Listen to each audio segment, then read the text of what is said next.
We will talk about the top 5 foods that actually clean your arteries from cholesterol deposition. Cholesterol deposition starts much earlier than most people think. It starts in teenage years. Even 10-year-old children already have fatty streaks in their arteries. Atherosclerosis is not a sudden event. It is a lifelong process.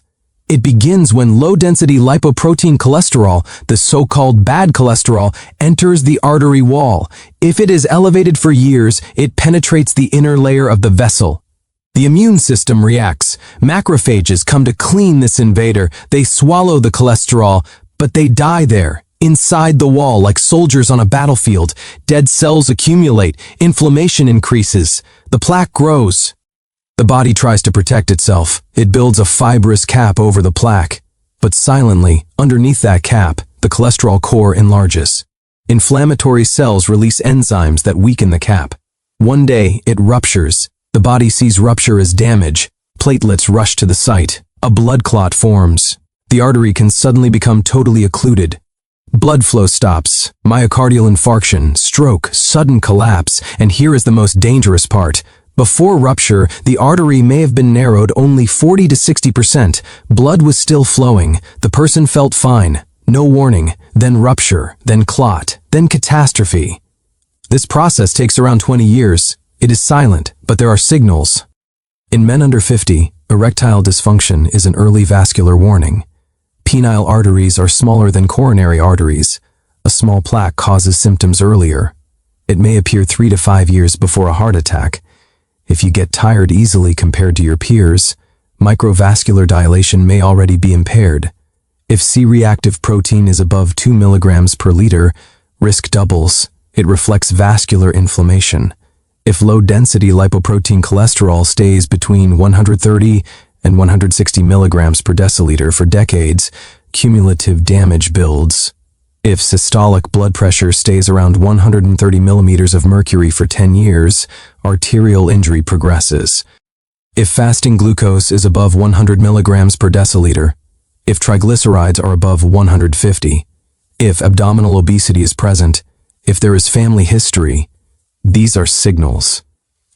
So prevention is simple in theory. Lower low-density lipoprotein cholesterol, control blood pressure, stop smoking, correct insulin resistance, reduce inflammation. But the core target is low-density lipoprotein cholesterol. Stabilize the plaque. Slow progression. True regression is possible, but it requires very low levels and years of consistency. Before the foods, one clarification. Calcium deposition in arteries is not caused by eating calcium. Calcification is usually a late-stage marker of plaque progression. Vitamin K2 supports proteins that inhibit vascular calcification, and this is biologically plausible. But calcium itself is not the primary cause. Gum disease is another amplifier. Bacteria from periodontitis have been found in plaques.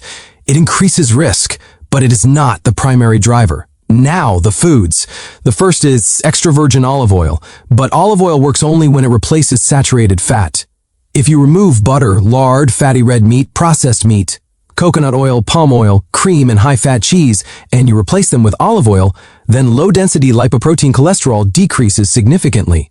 If you simply add olive oil without removing other fats, the effect is modest. Olive oil reduces oxidative stress. It protects low-density lipoprotein cholesterol from oxidation. It reduces inflammation. The best intake is 2 tablespoons daily. Use it instead of butter. Use it in salads. Use it for shallow cooking. It is acceptable for pan cooking, but it is not ideal for deep frying. Olive oil works best over years. It is not a one-week miracle. It is long-term vascular protection. The second food is oats. Oats reduce low-density lipoprotein cholesterol by up to 10%. The mechanism is beta-glucan. Beta-glucan forms a viscous gel in the intestine. It binds bile acids. Bile acids are excreted. The liver must synthesize new bile acids and uses circulating cholesterol to do it. Low-density lipoprotein receptors increase. Plasma cholesterol decreases. Oats also improve insulin sensitivity and reduce postprandial glucose spikes. The effective intake is around 60 to 80 grams of rolled oats daily, or 40 to 50 grams of oat bran. Standard servings provide around 2 grams of beta-glucan, but therapeutic effect requires roughly double that amount. Choose minimally processed oats. Combine them with nuts, berries, flaxseed, and chia seeds. Keep saturated fat low. Separate high-fiber meals from medications by at least 2 hours, because fiber can reduce absorption. The effect appears within 2 weeks and reaches maximum around 8 weeks. The third food is legumes. If you consume around 150 grams of cooked legumes per serving, 2 servings daily, you can reduce low-density lipoprotein cholesterol by around 8%. Absolute reduction can reach about 10 milligrams per deciliter. The effect is dose-dependent. High legume consumers have approximately 15% lower cardiovascular risk, especially in Mediterranean and Asian populations. Legumes act through soluble fiber, which binds bile acids, through plant protein replacing saturated fat, which improves low-density lipoprotein receptor activity, and through improved insulin sensitivity due to low glycemic index, resistant starch, and magnesium. Beans, lentils, chickpeas, choice is flexible. Effects appear within 8 weeks. Gas and bloating may occur initially, but usually decrease within 3 weeks. Soak beans. Cook thoroughly. Increase gradually. The fourth food is psyllium husk. 10 grams daily can reduce low-density lipoprotein cholesterol by around 10%, with absolute reduction around 15 milligrams per deciliter. It is one of the strongest dietary fibers in this context. Evidence is strong. Psyllium forms a thick gel in the intestine. It binds bile acids intensely. It reduces cholesterol absorption. It also improves glycemic control. The best regimen is 5 grams twice daily. Mix with a large glass of water. Drink immediately. Take before meals for maximal effect. Effects appear within 4 weeks and peak around 8 weeks. Always separate psyllium from medications by at least 2 hours, especially levothyroxine, iron, lithium, and certain antidepressants. Always take it with enough water to avoid choking or obstruction. The risk is minimal, but caution is important, and the fifth food is soy protein. 25 grams of soy protein daily reduces low-density lipoprotein cholesterol by around 5%. The effect is strongest when soy replaces animal protein and saturated fat. Soy contains isoflavones that improve endothelial function and modestly increase low-density lipoprotein receptor activity.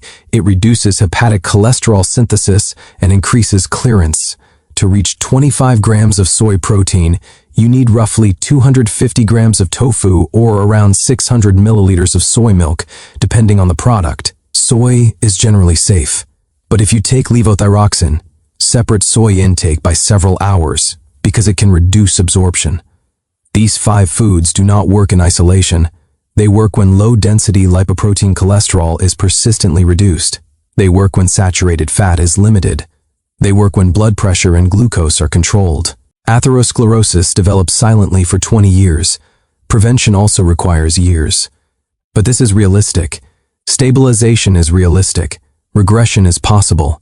And it starts with lowering bad cholesterol, consistently, deliberately, for life.